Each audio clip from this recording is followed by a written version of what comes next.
नमस्कार। प्राइम न्यूजमा स्वागत छ। म जीवन खड्का। म दृष्टिवाणी धिताल। सुरु गरौं अहिलेसम्मका हेडलाइन्सबाट।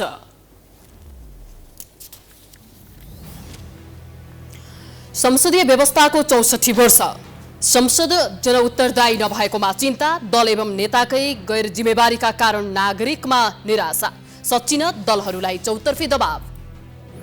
बागमती प्रदेशका मुख्यमन्त्री पाण्डेलाई पद छाड्न दबाव। सहमति अनुसार पद नछोडेको भन्दै कांग्रेस माओवादी सांसदले गरे हस्ताक्षर संकलन।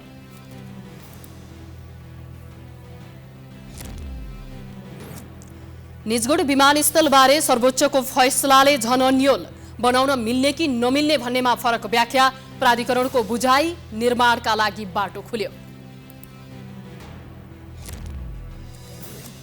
अधिकांश भूभागमा बाढी पहिरोको जोखिम कायमै। सिजनको सुरुवातमै 12 जनाको मृत्यु। धेरै ठाउँमा राजमार्ग अवरुद्ध। सरकारको प्रतिकार्य तयारी निष्प्रभावी। बाढीसँगै सप्तकोशी नदीमा आउने दाउरा संकलनका लागि स्थानीय बीच ज्यान जोखिम मोलेर तछाड मछाड। दाउरा संकलन गर्दा दुर्घटनाको खतरा। कोरोना संक्रमणको महामारी समाप्त भइ नसकेको भन्दै सतर्क रहन विश्व स्वास्थ्य संगठनको चेतावनी। 110 देशमा कोरोना संक्रमितको संख्यामा वृद्धि।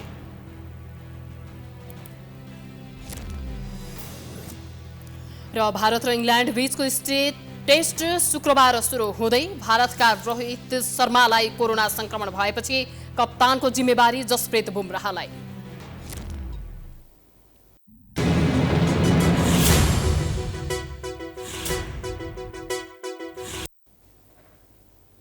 प्राइम न्यूज अब विस्तारमा। 2015 सालको आम निर्वाचनपछि पहिलो पटक 2016 असार 16 गते बसेको पहिलो संसद बैठकलाई आधार मान्दा नेपालमा संसदीय व्यवस्था सुरु भएको 64 वर्ष हुँदा पनि संसद प्रभावकारी भने हुन सकेको छैन। बेला बेलामा व्यवस्थामाथि भएका प्रहार मात्रै होइन, यसका लागि नेताहरूको शैली पनि उत्तिकै जिम्मेवार छ। एक रिपोर्ट। विक्रम सम्वत 2015 सालमा भएको पहिलो आम निर्वाचनमा 109 सिटमध्ये 74 सिटमा विजय हासिल गरेको कांग्रेस सरकारले राजासँगको टकरावका कारण केही समय संसद अधिवेशन नै डाक्न सकेन। जननिर्वाचित सरकार आएको 18 महिनामै राजा महेन्द्रले सम्पूर्ण शासन सत्ता आफ्नो हातमा लिए। सत्तारूढ दलभित्रको किचलोका कारण पनि राजालाई लोकतन्त्रको घाँटी निमोट्न सहज भएको थियो। त्यसपछिका पञ्चायतकालीन 30 वर्ष लोकतन्त्रको लडाईँमै बिते। 2047 सालमा प्रजातन्त्रको पुनर्स्थापना भयो। 2048 सालमा भएको आम निर्वाचनमा नेपाली कांग्रेसले 2/3 बहुमत ल्यायो। तर नेताहरूको अहम, एकअर्काप्रति निषेधको अवस्था, सत्ता स्वार्थ इत्यादिले सृजना गरेको किचोलका कारण 2/3 सरकारले पूर्ण कार्यकाल काम गर्न नपाउँदै मध्यावधि निर्वाचन घोषणा भयो। उक्त निर्वाचन मात्रै होइन, अहिलेसम्मका कुनै पनि जननिर्वाचित सरकारले 5 वर्षको पूर्ण कार्यकाल काम गर्न पाएका छैनन्। उक्त निर्वाचन मात्रै होइन, अहिलेसम्मका कुनै पनि जननिर्वाचित सरकारले 5 वर्षको पूर्ण कार्यकाल काम गर्न पाएकै छैनन्। राजाको शासकीय महत्वाकांक्षा र केही हदसम्म आफ्ना कमी कमजोरीको फाइदा उठाउँदै तत्कालीन राजाले सत्ता हातमा लिएपछि आएको पूर्ण लोकतन्त्रमा पनि नेताहरूको चेत भने खुलेन, जसको कारण संसद प्रभावकारी हुन सकेन। अहिले पनि जनतामा केही भएन भन्ने गुनासो छ, आक्रोश छ। नेपाली कांग्रेसका वरिष्ठ नेता रामचन्द्र पौडेल संसद प्रभावकारी हुन नसकेकोमा दुःख व्यक्त गर्दै जनताको प्रतिनिधिमूलक संस्था प्रभावकारी हुनुपर्ने धारणा राख्छन्। यो मुलुकमा एउटा चाहिँ पारदर्शी व्यवस्था, प्रश्न गर्ने व्यवस्था आएको छ हैन, र अब चाहिँ जनताको नियन्त्रण यसमा चाहिँ हुने व्यवस्था आएको छ। तर त्यो जनताको नियन्त्रण कमजोर हुनु भएन हैन। व्यवस्था अलि प्रभावकारी ढङ्गले चल्नु पर्यो। अलि प्रभावकारिता भएको छैन, त्यसलाई विचार गर्नु पर्यो। संसद खण्डित छ। संसद उपसभामुख पनि नहुने, उपाध्यक्ष पनि नहुने, यत्रा दिनसम्म यस्तो लाजम गर्नु होइन। यतिका वर्ष भइसक्यो, संसदको कार्यकालै बित्न लाग्यो होइन। यस्तो किसिमको लापरवाही चाहिँ नि हट्नुपर्छ। त्यस्तै सरकारमाथि संसदले रेखदेख बढाई सरकारलाई जिम्मेवार र जवाफदेही बनाउनु पर्ने पौडेलको धारणा छ। कता देश जान खोज्यो, कता व्यवस्थालाई लान खोजियो, कता जनताले के अवस्था भोग्नु पर्यो, यो सबै कुरा संसदले चनाखो भएर हेर्नुपर्छ र त्यसमा रेखदेख पुर्याउनुपर्छ। पूर्व सभामुख तारानाथ राणाभाट भने सीमित केही व्यक्ति र विदेशीहरूले मात्रै अहिलेको व्यवस्थाबाट लाभ लिएकाले अविश्वासको अवस्था सिर्जना भएको बताउँछन्। थोरै मान्छेहरूले फाइदा लिए, थोरै दलहरूले फाइदा लिए र सबभन्दा धेरै विदेशीहरूले खेलाउन पाए र यहाँ खेल अहिलेसम्म टुङ्गिएको छैन। हामी गरिब छौँ यस कारणले कि यहाँ विदेशी खेलहरू धेरै छन्। हामी विभक्त छौँ यस कारणले कि यहाँ विदेशी खेलहरू धेरै छन्। हामी जनताको भावनालाई, जनताको खाँचोलाई, जनताको अवसरलाई मुखरित गर्न सक्दैनौँ यस कारणले कि विदेशीहरू खेलेर हामीले भनाउन मात्र चाहन्छौँ। त्यस्तै संविधान सभा अध्यक्ष सुवास नेमवाङ भने अहिलेसम्मका दलहरूका कमी कमजोरी र सबल पक्षको समेत वास्तविक समीक्षा हुनुपर्ने र कमी कमजोरी सुधार गरेर जानुपर्ने धारणा राख्छन्। हाम्रा कमी कमजोरीलाई सच्याउने आधार तयार गरौँ।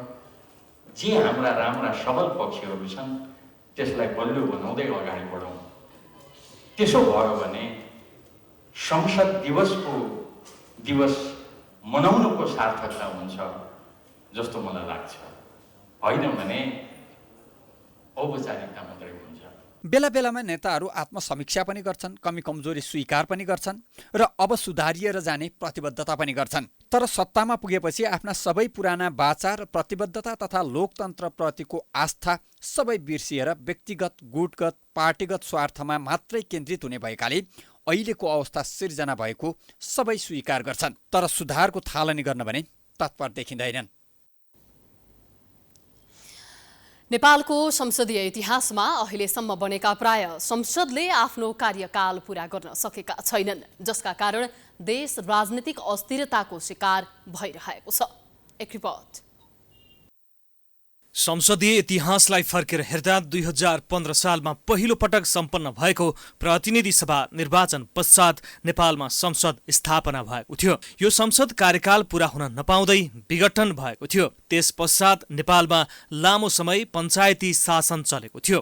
पञ्चायती व्यवस्था विरुद्ध राजनीतिक दलको विरोध र सङ्घर्षको कारण 2046 सालमा जनआन्दोलन सफल भएपछि 2048 सालमा प्रतिनिधि सभाको निर्वाचन भयो। त्यसपछि तत्कालीन प्रधानमन्त्री शेरबहादुर देउवाले आफ्नो पद अप्ठ्यारोमा परेपछि 2058 साल जेठमा संसद विघटन गरे। संसद विघटनसँगै देउवाले मध्यावधि चुनाव घोषणा गरे, तर चुनाव भएन। तोकिएको समयमा चुनाव हुन नसकेपछि तत्कालीन राजा ज्ञानेन्द्रले शेरबहादुर देउवालाई असक्षम घोषणा गरी लोकेन्द्र बहादुर चन्दको नेतृत्वमा सरकार गठन गरे। चन्द सरकारले पनि चुनाव गराउन सकेन, तर माओवादीसँग वार्ता सुरु गर्यो। चन्दपछि सूर्यबहादुर थापा प्रधानमन्त्री बने। सूर्यबहादुर थापा सरकार विरुद्ध देउबाको काङ्ग्रेस प्रजातान्त्रिकले आन्दोलन गर्यो। राजाले देउबालाई फेरि प्रधानमन्त्री नियुक्त गरे। देउबाले फेरि पनि माओवादीसँगको वार्ता निष्कर्षमा पुर्याउन सकेनन्, न त चुनाव गर्न सके। त्यसपछि देउबा फेरि अपदस्थ भए र राजाले प्रत्यक्ष शासन हातमा लिए। राजाको कदम विरुद्ध 7 दल र माओवादी बीच 12 बुँदे सम्झौता भयो। संसद पुनस्थापनाको माग राख्दै भएको आन्दोलन गणतन्त्र स्थापना गर्ने आन्दोलनमा रूपान्तरण भयो। 2063 सालमा शाही घोषणा मार्फत विघटित प्रतिनिधि सभाको पुनस्थापना भयो। पुनस्थापित प्रतिनिधि सभाले प्रतिनिधि सभा घोषणा पत्र मार्फत राजाका अधिकार कटौती गर्यो। अन्तरिम संविधान जारी गर्दै राजाका थप अधिकार कटौती गर्दै गणतन्त्र घोषणा गर्ने प्रस्ताव पारित गरियो। अन्तरिम संविधान अनुसार संविधान सभाको चुनाव भयो। संविधान सभाको पहिलो बैठकले गणतन्त्र कार्यान्वयन सम्बन्धी प्रस्ताव पारित गर्यो, तर त्यो संविधान सभा पनि विघटनको शिकार बन्यो। संविधान सभाको कार्यकाल 2 वर्ष तोकिएको थियो। तोकिएको मितिमा संविधान बन्न नसकेपछि संविधान सभाको कार्यकाल थप गरियो। थपिएको म्याद सकिनु र पुनः थप नहुनुले तत्कालीन प्रधानमन्त्री डाक्टर बाबुराम भट्टराईको पालामा 2069 मा पहिलो संविधान सभा विघटन हुन पुग्यो। त्यसपछि 2070 साल मङ्सिरमा दोस्रो संविधान सभाका लागि चुनाव भयो। 2072 मा नयाँ संविधान जारी भएपछि 2074 मा प्रतिनिधि सभाको चुनाव भयो। वाम गठबन्धनले बहुमत ल्याए पनि 3.5 वर्षभन्दा बढी केपी ओली प्रधानमन्त्री बन्न पाएनन्। उनले 2 पटक गरेको संसद विघटनको सिफारिस सर्वोच्चले उल्ट्याएपछि काङ्ग्रेस सभापति शेरबहादुर देउवा माओवादी एकीकृत समाजवादीको सहयोगमा प्रधानमन्त्री बने। नेपालको संसदीय इतिहास हेर्दा कुनै पनि संसदले पूर्ण कार्यकाल पूरा गर्न सकेको छैन, जसको कारण देशमा चरम राजनीतिक अस्थिरता खड्किरहेको छ। राजनीतिले स्थिरता प्राप्त गर्न नसकेका कारण देशको भौतिक, आर्थिक, सामाजिक, कूटनीतिक लगायत अन्य विभिन्न क्षेत्रमा अपेक्षित विकास हुन सकिरहेको छैन। प्राइम टाइम्स टेलिभिजनका लागि सुस्मन विश्वकर्माको रिपोर्ट।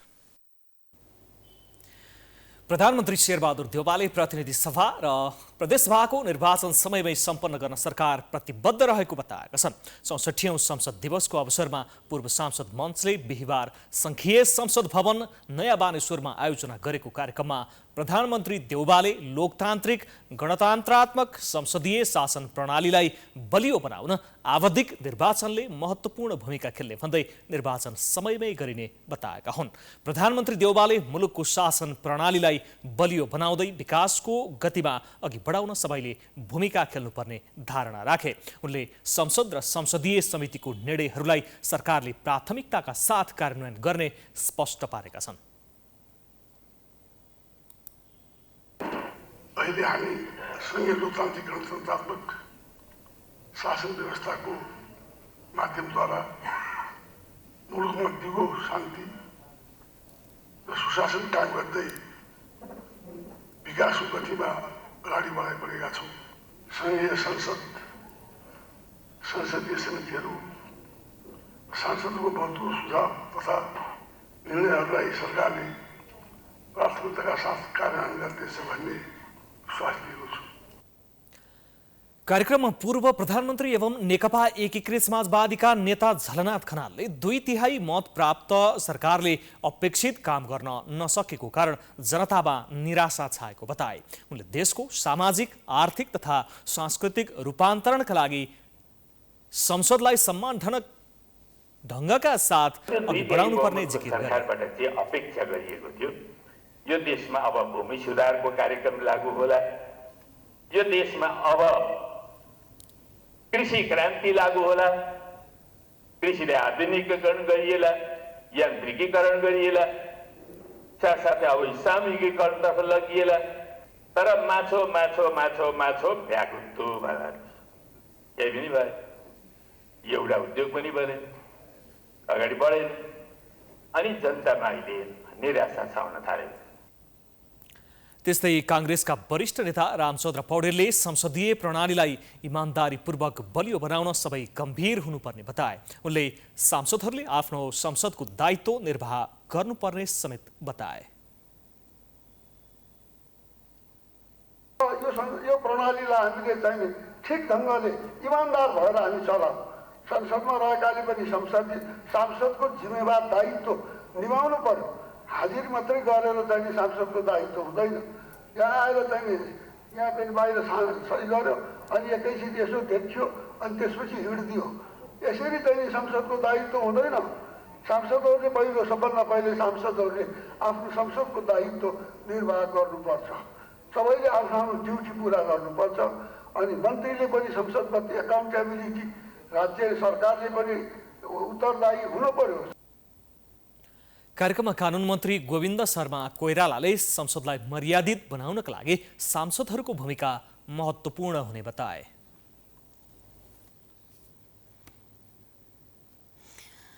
बागमती प्रदेशमा मुख्यमन्त्री परिवर्तनको गृह कार्य सुरु भएको छ। गठबन्धनबाट मुख्यमन्त्री बनेका राजेन्द्र पाण्डेले सहमति कार्यान्वयन नगरेको भन्दै माओवादी र कांग्रेसका सांसदले मुख्यमन्त्री परिवर्तनको तयारी थालेका हुन्। दुवै दलले मुख्यमन्त्री परिवर्तनको लागि हस्ताक्षर सङ्कलन समेत गरेका छन्। आलो पालो सरकार चलाउने सहमति गरे पनि अहिले मुख्यमन्त्री पाण्डेले आलटाल गरेका कारण हस्ताक्षर सङ्कलन थालिएको सांसदले बताएका छन्। माओवादी र कांग्रेसका सांसदले हस्ताक्षर गरेर दलको कार्यालयमा बुझाएका छन्। त्यो सहमति कार्यान्वयन गरौँ भन्दै अब मुख्यमन्त्री बन्न त सबैलाई तपाईँको चाहिँ चाहना भइहाल्छ। तपाईँको यो सिस्टममा होइन, प्रदेश सदस्य भइसकेपछि आफ्नो दल छ, त्यो त हुने कुरा भइहाल्यो। तर अब यो त राजनीति सहमति जे भएको छ त्यसलाई कार्यान्वयन गरेर जानुपर्छ। गर्ने कुरा बागमती प्रदेश सरकारमा यो हाम्रो 5 दलीय गठबन्धनको राष्ट्रिय स्तरको सहमति र बागमती प्रदेशको गठबन्धनको बिचको सहमतिबाट हुने हो र अहिले त्यो छलफलको चरणमा रहेको छ। प्रदेश सभाबाट बजेट पास भएसँगै मुख्यमन्त्री परिवर्तन गर्ने तयारी रहेको थियो। सत्तारूढ गठबन्धनको पूर्व सहमति चुनावी सरकारको नेतृत्व नेपाली कांग्रेसले गर्ने भन्ने थियो। सोही समझदारीमा नेकपा एकीकृत समाजवादी संसदीय दलका नेता पाण्डे मुख्यमन्त्री बनेका थिए। प्रक्रिया पूरा गर्नु परेमा वर्षाको समयमा सबै सांसदहरू उपस्थित नहुन सक्छन् भनेर हस्ताक्षर सङ्कलन गरिएको हो। आर्थिक वर्ष 2078-79 को बजेट पास भएपछि पूर्व सहमति अनुसार नेपाली काङ्ग्रेस संसदीय दलका नेता इन्द्रबहादुर बानिया मुख्यमन्त्री बन्ने तयारीमा छन्। नेकपा एकीकृत समाजवादीका नेता पाण्डे गत कार्तिक 11 गते 6 महिनापछि नेतृत्व छाड्ने गरी नेपाली काङ्ग्रेस, नेकपा माओवादी केन्द्र र जनता समाजवादी पार्टीको समर्थनमा मुख्यमन्त्री बनेका थिए।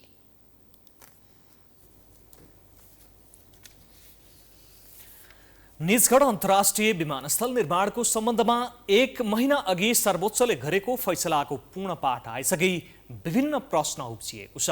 सर्वोच्च अदालतको पूर्ण पाठले प्रश्नसँग निजगढमा नै विमानस्थल बनाउन हुने वा नहुने उल्लेख नगरेकोले फरक टिप्पणी हुन थालेको छ। एक रिपोर्ट। 1 महिना अगाडि सर्वोच्च अदालतले वातावरणीय प्रभाव मूल्याङ्कन लगायतका सरकारले गरेका सबै निर्णय बदर गर्ने फैसला गरेको थियो। त्योसँगै निजगढमा विमानस्थल बनाउन हुने कि नहुने भन्ने अन्यलको पूर्णपाठले स्पष्ट खाका देखाउँछ भन्ने अपेक्षा गरिएको थियो। तर सर्वोच्चको पूर्णपाठले पनि त्यो अन्यल हटाउन सकेन। संवैधानिक इजलासबाट गरिएको फैसलामा बहुमत न्यायाधीशको रायले स्पष्टसँग निजगढको विकल्प खोज्न वा प्रस्तावित स्थानमै बनाउन भनेको छैन। प्राविधिक रूपमा उपयुक्त र उपयुक्त स्थान खोज्न बहुमत न्यायाधीशको रायमा उल्लेख भए पनि निजगढमा विमानस्थल नबनाउन भने स्पष्ट रूपमा भनिएको छैन। तर अल्पमतको रायमा भने स्पष्ट रूपमा नै कम क्षतिमा प्रस्तावित स्थानमै विमानस्थल बनाउन सकिने उल्लेख छ। यद्यपि बहुमतको राय नै फैसला हुने भएकाले सर्वोच्चको फैसलाले विमानस्थल निजगढमा बनाउन नमिल्ने बताउँछन् वरिष्ठ अधिवक्ता दिनेश त्रिपाठी। फैसलामा स्पष्ट उल्लेख गरिएको छैन नि भन्ने प्रश्नमा उनले उत्प्रेषणले नै सबै निर्णय बदर गरेको र वातावरणीय अधिकार लगायतका कुरा फैसलामा उल्लेख भएकाले निजगढमा नै बनाउन नमिल्ने जवाफ दिएका छन्। फैसला आधार भन्दाखेरि ठ्याक्कै त्यही ठाउँमा चाहिँ मिल्ने देखिँदैन, किनभने त्यसले त त्यहाँ चाहिँ वन्यजन्तुको आवास स्थानहरू चाहिँ क्षति पुर्याउँछ। त्यो हात्तीको कोरिडोरको कुराहरू छ त्यहाँ, त्यसलाई चाहिँ अब्स्ट्रक्ट गर्दछ र त्यसमा चाहिँ बायोडाइभर्सिटीको एकदमै रिच एरिया हो। त्यसमा ठ्याक्कै त्यही ठाउँमा मिल्दाखेरि बनाउँदाखेरि चाहिँ त्यो उपयुक्त देखिँदैन। अदालतको फैसलाको मर्म र भावना पनि त्यो होइन। 5 जना न्यायाधीशबीच 3वटा विषयमा भने समान राय देखिन्छ। हालसम्म भएका काम कारबाही बदर गर्न सबैमा एकमत छ। यस्तै वातावरणीय क्षति न्यूनीकरणमा पनि इजलास एकमत छ। विमानस्थल बाहेकको क्षेत्रमा बनाइने भनेको सहर पनि पर्यावरणीय सन्तुलन बिग्रने गरी नबनाउन सबै न्यायाधीशको मत एउटै छ। तर राज्यको ठूलो जनशक्ति र राशि खर्च भइसकेकाले त्यही स्थानमा नै न्यूनतम भन्दा न्यूनतम क्षतिमा विमानस्थल बनाउन बाटो खुलेको कतिपयको तर्क छ। नागरिक उड्डयन प्राधिकरणले पनि विमानस्थल त्यही नै बनाउनको लागि सर्वोच्चले नरोकेको तर्क गरेको छ। यद्यपि आफूहरूले कानुनविदहरूसँग छलफल गरेर निर्णय लिने प्राधिकरणको भनाइ छ। यसमा सर्वोच्च फैसला पनि विमानस्थल नबनाउनु भनेको छैन। यसमा चाहिँ वातावरणीय प्रभाव चाहिँ क्षति अलिक कम गरेर विज्ञहरूको टोली गठन गरेर गर्ने भन्ने किसिमले आएको छ। यस विषयमा हामी कानुनका ज्ञाता विज्ञहरूसँग छलफल गरेर अगाडि बढ्छौँ। स्पष्ट रूपमा निजगढको विकल्प खोज्न फैसलामा नभनी पनि अर्को स्थानमा यस्तै प्रकृतिको विमानस्थल बनाउन सम्भव भएमा त्यसका बारेमा पनि सोच्न सरकारका नाममा परमादेश दिइएको छ। यस अघिका 4 किल्ला तोक्ने, क्षेत्रफल तोक्ने लगायतका निर्णय बदर गर्दै सोही स्थानमा बनाउने भए पनि पुनः अध्ययन गर्न परमादेश दिएकाले फेरि वातावरणीय प्रभाव मूल्याङ्कन लगायतका काम गरेको खण्डमा निजगढमा नै विमानस्थल बन्ने प्रक्रिया सुरु हुन सक्ने देखिन्छ। नेपालका लागि भारतका राजदूत नवीन श्रीवास्तवले आफ्नो ओहदाको प्रमाणपत्र पेश गरेका छन्। राष्ट्रपति कार्यालय शीतल निवासमा आज आयोजित समारोहमा राष्ट्रपति विद्यादेवी भण्डारी समक्ष प्रमाणपत्र पेश गरेका हुन्। त्यस क्रममा राजदूत श्रीवास्तवले भारतका राष्ट्रपति र प्रधानमन्त्रीको शुभकामना सन्देश सुनाएका थिए। उनले दुई देश बीचको मैत्रीपूर्ण सम्बन्धलाई अगाडि बढाउने प्रतिबद्धता पनि व्यक्त गरे। ओहदाको प्रमाणपत्र पेश गरेपछि उनले प्रधानमन्त्री शेरबहादुर देउवालाई भेटेका थिए। राजदूत श्रीवास्तव नेपालका लागि भारतका 26औं राजदूत हुन्। उनी गत 11 गते कार्यकाल सम्हाल्न काठमाडौँ आइपुगेका हुन्। प्राइम न्यूज जारी छ, हामी ब्रेकपछि आउँछौँ।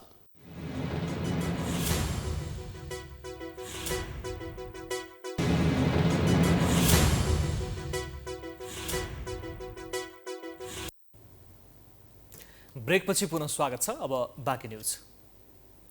पार्टी नेतृत्वमाथि दबाव सिर्जना गर्न नेपाली कङ्ग्रेसको शेखर कोइराला समूहको गुटगत भेला भएको छ। आफ्नो समूहलाई पार्टी सभापति शेरबहादुर देउवाले महत्त्व नदिएको गुनासो गर्दै आएको शेखर समूह राजधानीको एक पार्टी प्यालेसमा भेला भएको हो। आसन्न सङ्घीय र प्रदेश निर्वाचन अघि पार्टी सभापति देउवामाथि दबाव सिर्जना गर्न गुट भेला भएको हो। पार्टीमा आमूल सुधारका लागि आफू भेला भएको काङ्ग्रेस नेता चन्द्र भण्डारीको दाबी छ। गुटको भेला होइन, यो विचारको भेला हो। हामीले कुनै कुरा के गर्नुपर्छ भन्नुहुन्छ भने हाम्रो पार्टीले उहाँ અહીં प्रश्न उठ्यो अनुसार 6 महिनाको विधानअनुसार पनि काम गर्नु नसक्ने होइन, नीति अधिवेशन गर्ने हाम्रो प्रावधान छ, त्यो पनि गर्न नसक्ने होइन, सबैले सरकार पुनर्गठन गर्छन् त्यसको बारेमा पनि कुनै आवाज उठाउन नसक्ने, सिङ्गो पार्टीको पनि नेतृत्व गर्न भइसकेपछि केही कुरा छलफल हुन्छ, यो सबै कुरालाई गुटको रूपमा हेर्न हुँदैन। बैठकमा शेखर कोइरालाका अतिरिक्त महामन्त्री गगन थापा, रामशरण महत, दिलेन्द्र बडु सहितका नेताहरू सहभागी छन्। भातृ संगठन प्रमुख चयन गर्दा आफ्नो समूहलाई देउवाले वास्ता नगरेको शेखर समूहको असन्तुष्टि छ।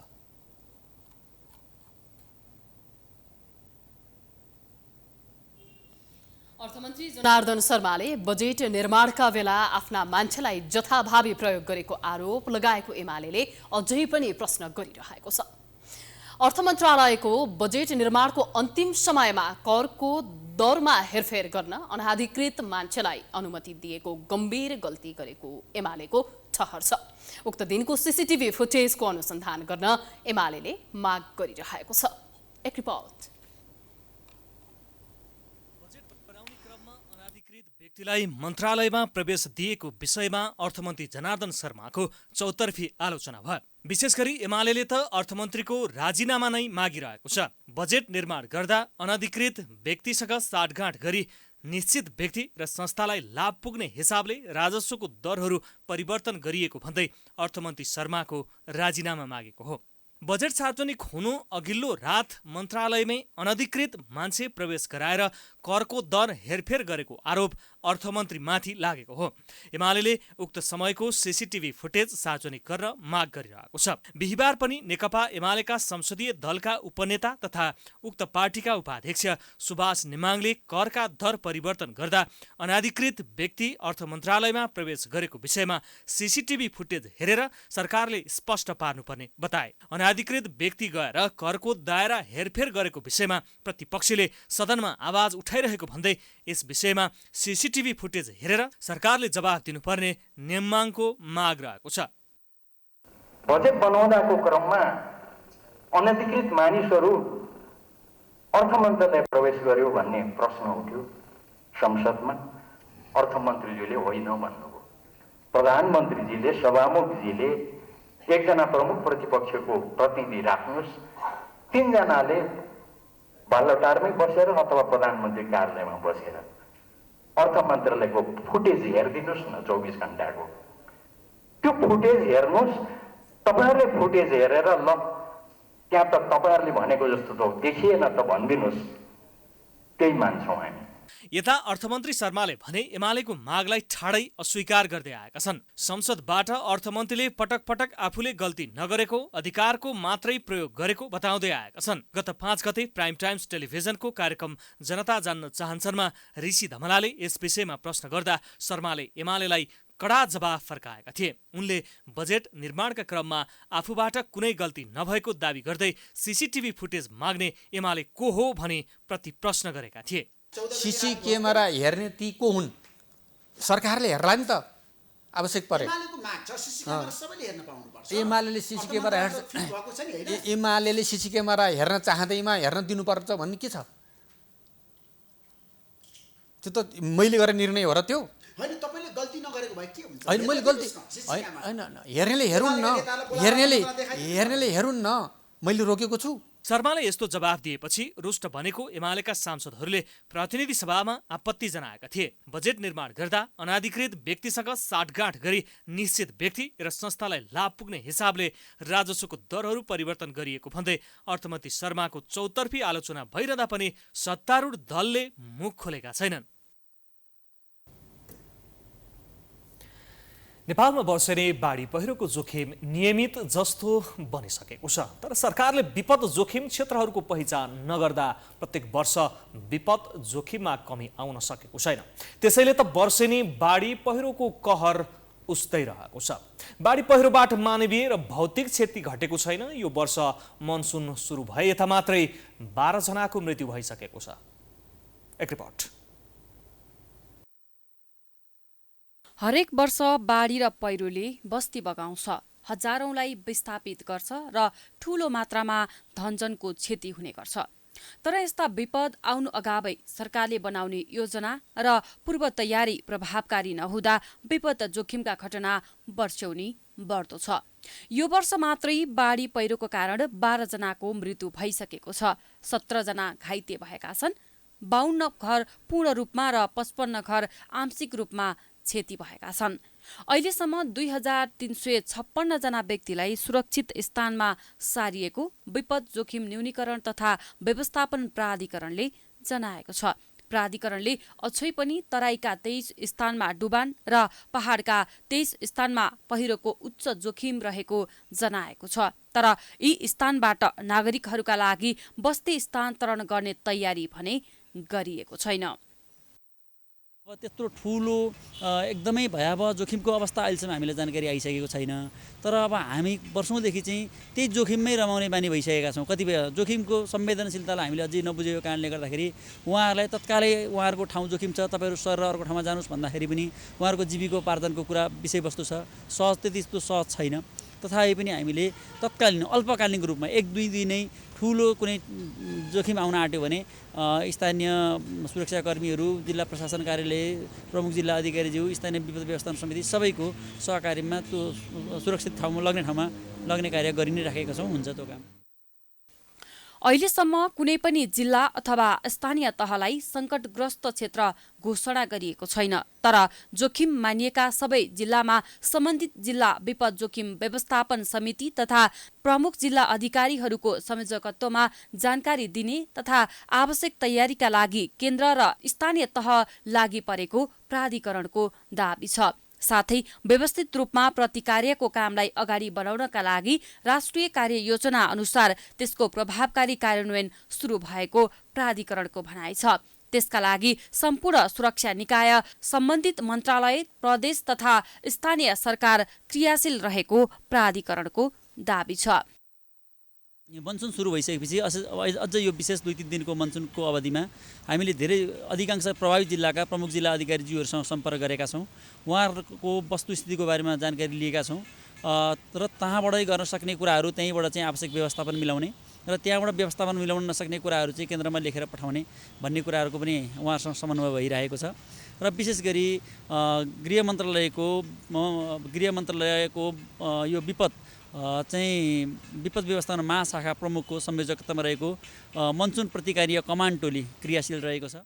बाढी पहिरोको कारण राजमार्गका मुख्य सडकहरू नै अवरोध हुँदै आएका छन्। विशेष गरी पृथ्वी राजमार्ग, नारायणगढ मुगलिङ सडक खण्ड, बीपी राजमार्ग लगायतका महत्त्वपूर्ण राजमार्ग अवरोध हुँदै आएका छन्। अहिले पनि केही राजमार्ग अवरोध नै छन्, जसका कारण सवारी आवत जावत बन्द हुने गरेका छन्।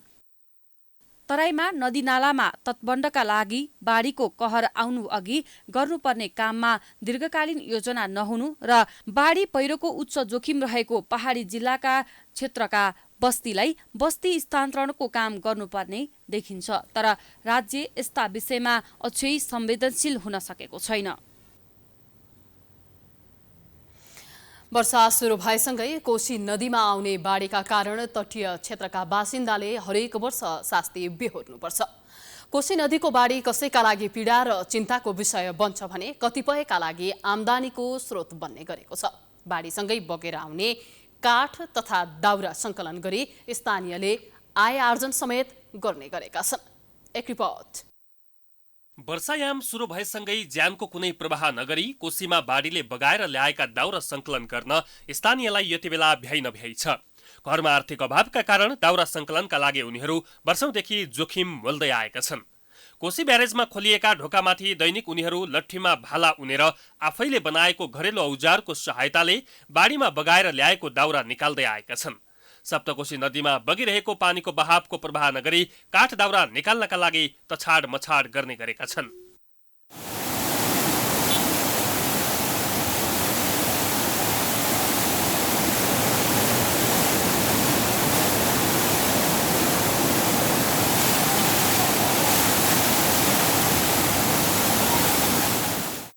कोशी ब्यारेजको खोलिएको ढोकामाथि बसेर साथीहरूसँगै काठ दाउरा निकाल्न तछाड मछाड गरिरहेका एक युवाले कोशीमा बाढी आएकोमा आफू आफ्नो साथीहरू खुसी भएको बताए। कोशीमै जन्मी हुर्किएको हुनाले सानोतिनो बाढीबाट आफू नडराउने उनीहरूको भनाइ छ। बाढीले बगाएर ल्याएको काठ दाउरा निकाल्दा कहिलेकाहीँ ब्यारेज पुलबाट तल झर्ने समेत गरेको उनीहरूसँग अनुभव छ। डर लाग्दैन यहाँ हैन, कुचेदेखि यहाँ हुर्केको यही दाउरा तल टिप्छु, हामीहरू कमाइ रोजीरोटी यही हो, दाउरामा छ हामी सबैको, अरू अन्त कहाँ छ, यहाँ गाउँ एरियामा यही हो। कोशीमा बाढी आउन साथ ब्यारेज आसपासमा बस्नेलाई दशैं आए जस्तै हुन्छ। दिनभरि संकलन गरेका काठ दाउरा घरमा लगेर सुकाउने र बजारमा लगेर बिक्री हुने गर्दछ। यस्तो नि सर, पानी आएको बेला चाहिँ धेरैलाई दुःख हुन्छ भने धेरैलाई सुख पनि हुन्छ। सुख चाहिँ कस्तो हुन्छ भनेर यही कोशीमा अब ठुलो ठुलो दाउराहरू बगेर आउँछ। तपाईँहरू हेर्दै हुनुहुन्छ अहिले यहाँ धेरै मान्छेहरूले यो दाउरा निकालिरहेका छन्। त्यही दाउरा लगेर बजारमा बेचेर खाने र अर्को कुरा चाहिँ नबेचे पनि आफ्नो घरमा चाहिँ चुला बाल्न यो दाउराले धेरै फाइदा पुर्याउँछ र आवश्यकताको पूर्ति गर्छ। यही दाउरा हो। लट्ठीमा उनिएको भाला र डोरीको सहयोगले 100 किलोसम्मको काठ तान्न सक्ने उनीहरू बताउँछन्। दाउरा संकलनका लागि 1500 भन्दा बढी स्थानीय कोशी ब्यारेजमा आउने गर्दछन्। दाउरा संकलन गरेर जीविकोपार्जन गर्दै आएको उनीहरूको भनाइ छ। यहीको बासिन्दा हो हामी, त यसमा जन्मेको उब्रेको हो, हामीलाई त्यत्रो डरो लाग्दैन। नजानेको मान्छे यस्तो स्पिड पानी हेरेर डर्छ कति मान्छेले, तर हामीहरूले चाहिँ दाउरा टिप्छु। यसमा गरिब मान्छे हो हामी, यहाँ ब्यारेजको। कतिजना जतिले टिप्नुहुन्छ? यहाँ लमसम 1500 जति जना छ युवाहरू सबै। यो दाउरा के बेच्नुहुन्छ? बेच्ने पनि हो, आफ्नो पनि युज गर्ने हो। कोशी ब्यारेजबाट निकालिएको काठ दाउरा भारतीय बजारसम्म लगेर बिक्री हुँदै आएको छ। बाढीको समयमा काठ दाउरा संकलन गरी घरमै थुपारेर राख्ने र हिउँदमा भारतीय बजारसम्म लगेर बिक्री हुने गर्दछ। साथै उनीहरूले भारतीय बजारबाट दैनिक उपभोग्य वस्तु समेत खरिद गरी ल्याउने गरेका छन्। प्राइम एचडीका लागि सुनसरीबाट विकल रेग्मीको रिपोर्ट। स्वास्थ्य मन्त्री भवानी प्रसाद खापुङले गाउँ क्षेत्रमा डाक्टर र नर्स पठाउन समस्या भएको बताएका छन्। नेपाल स्वास्थ्य प्राविधिक सङ्घको 44औं स्थापना दिवसका अवसरमा बिहिबार काठमाडौँमा आयोजित कार्यक्रममा मन्त्री खापुङले विभिन्न जिल्लाबाट डाक्टर र नर्स पठाउनु पर्ने भन्दै गुनासो आएको तर कोही जान तयार नरहेको बताए। डाक्टर र नर्स जान नमानेका कारण नै केही जिल्लामा चिकित्सकको अभाव भएको उनको भनाइ छ।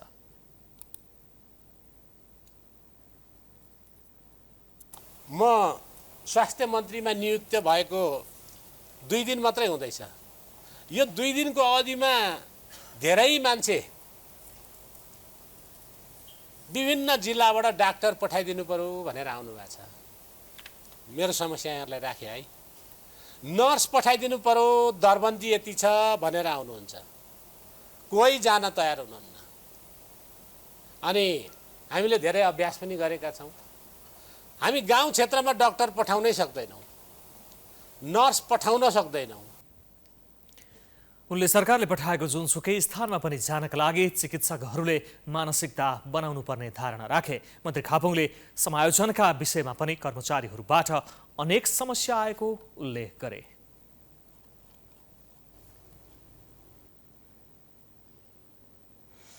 नेकपा एमालेका नेता डाक्टर भीमबहादुर रावलले नेपालको राष्ट्रिय सुरक्षामा बाह्य हस्तक्षेप बढेको बताएका छन्। रिपोर्टर्स क्लब नेपालले बिहिबार आयोजना गरेको विशेष साक्षात्कार कार्यक्रममा बोल्दै उनले बाहिरी हस्तक्षेप नरोके देशले कष्टकर दिन भोग्नुपर्ने समेत बताए। रावलले नेपालले स्वतन्त्र र असंलग्न परराष्ट्र नीतिलाई बढावा दिनुपर्नेमा जोड दिए। रावलले एसपीपीमा नेपाल संलग्न नहुने भनेर सरकारले भनेपछि त्यस सम्बन्धमा लेखिएको पत्र सार्वजनिक गर्न माग गरे। उनले संसद र संसदको अन्तर्राष्ट्रिय समितिले एसपीपी बारेका दस्तावेज माग गर्दा पनि सरकारले उपलब्ध नगराएको भन्दै आपत्ति जनाए। रावलले नेपाललाई सैनिक अड्डामा परिणत गर्ने काम कसैबाट पनि हुन नहुनेमा जोड दिए। एसपीपी बारेका दस्तावेज माग गर्दा पनि सरकारले उपलब्ध नगराएको भन्दै आपत्ति जनाए। राष्ट्रसँग यत्रो ठुलो विवाद भएको, त्यो पनि सामरिक विषयमा नेपाल कसैको सैनिक अड्डामा परिणत गराउनुको लागि षड्यन्त्र हुँदैछ भन्ने गम्भीर कुरा उठिरहेको बेला उहाँको अमेरिका भ्रमण कुन प्रयोजनको लागि हो, के उद्देश्यको लागि हो, किन गरिँदैछ, यसको जवाब दिनुहोस्। अन्तर्राष्ट्रिय सम्बन्धमा समिति भन्दा उहाँ किन आउनुहुन्न? उहाँहरूले अमेरिकालाई जुन पत्र लेख्नु भएको छ, उहाँहरूको यदि त्यसमा इमान्दारी छ, यो देशप्रति भक्ति छ, देशप्रेम छ, नेपालको दीर्घकालीन अस्मिताप्रति उहाँहरू चिन्तित हुनुहुन्छ भने त्यो पत्र सार्वजनिक किन नगरेको? यस्तै रावलले आगामी आम निर्वाचनमा आफ्नो दल एक्लै निर्वाचनमा जाने स्पष्ट पारे। उनले वामदेव गौतम र रवि लामी छानेले नयाँ दल घोषणा गरेको बारे सोधिएको प्रश्नमा यो नौलो कुरा नभएको प्रतिक्रिया दिए।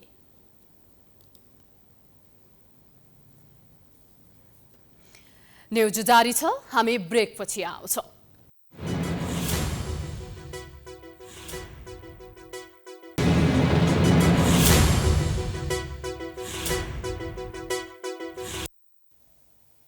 ब्रेकपछि पुनः स्वागत छ। अब बिजनेस न्यूज।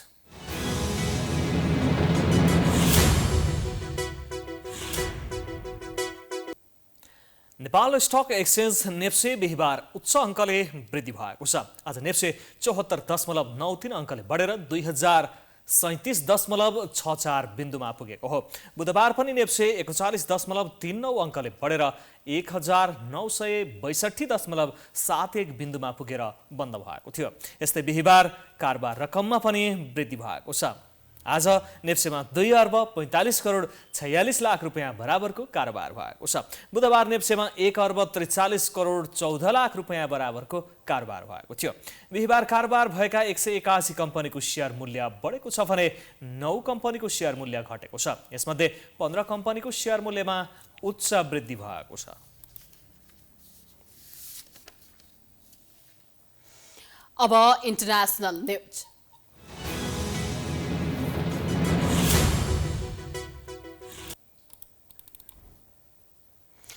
विश्व स्वास्थ्य संगठन WHOले कोरोना संक्रमणको महामारी अहिले नै समाप्त भइ नसकेको भन्दै सतर्क रहन चेतावनी दिएको छ। WHOले महामारीको खतरा कम भए पनि महामारी समाप्त नभएकाले सतर्क रहनुपर्ने अवस्था रहेको उल्लेख गरेको छ। WHOका अनुसार विश्वका 110 देशमा कोरोना संक्रमितको संख्या बढिरहेको छ। भारतमा पनि कोरोना संक्रमितको संख्यामा दिनानुदिन वृद्धि भइरहेको छ। नेपालमा कोरोना महामारीको संक्रमण दर पछिल्लो 2 सातामा वात्तै वृद्धि भएको छ। 15 दिनको अवधिमा संक्रमण दर बढ्दै गएर अहिले 5% सम्म पुगेको छ।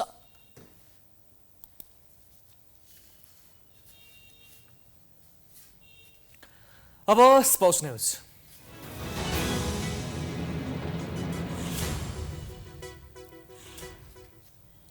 बलर जसप्रीत बुमराले इंग्ल्यान्ड विरुद्धको टेस्टमा भारतीय टोलीको कप्तानी गर्ने भएका छन्।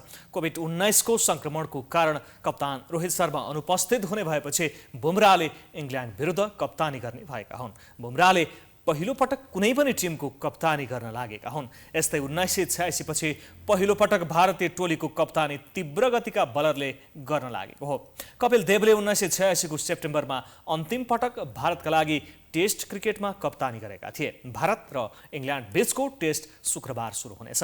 यस खेल गत वर्ष नै हुनुपर्ने थियो, तर कोरोनाका कारणले स्थगित भएको सिरिज अन्तर्गतको एक टेस्ट शुक्रबार हुन लागेको हो।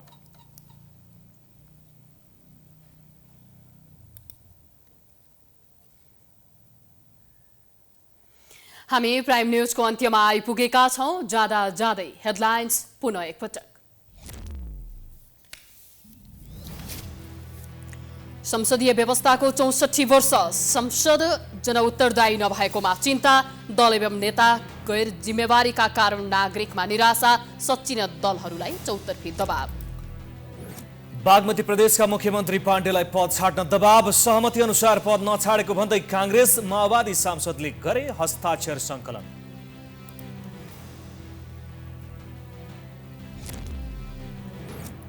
निजगढ विमानस्थलबारे सर्वोच्चको फैसलाले झन अन्यल बनाउन मिल्ने कि नमिल्ने भन्नेमा फरक व्याख्या प्राधिकरणको बुझाइ निर्माणका लागि बाटो खुल्यो। अधिकांश भूभागमा बाढी पहिरोको जोखिम कायमै सिजनको सुरुवातमै 12 जनाको मृत्यु धेरै ठाउँमा राजमार्ग अवरुद्ध सरकारको प्रतिकार्य तयारी निष्प्रभावी। बाढीसँगै सप्तकोशी नदीमा आउने दाउरा सङ्कलनका लागि स्थानीय बीच ज्यान जोखिममा मोलेर तछाड मोछाड दाउरा सङ्कलन गर्दा दुर्घटनाको खतरा। कोरोना संक्रमणको महामारी समाप्त भइ नसकेको भन्दै सतर्क रहन विश्व स्वास्थ्य संगठनको चेतावनी। 110 देशमा कोरोना संक्रमितको संख्यामा वृद्धि।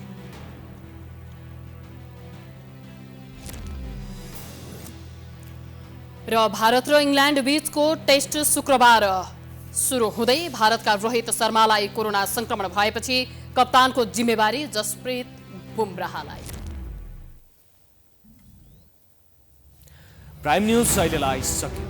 यसपछिको प्रस्तुति जनता जान्न चाहन्छन् ऋषि धमलाको साथमा।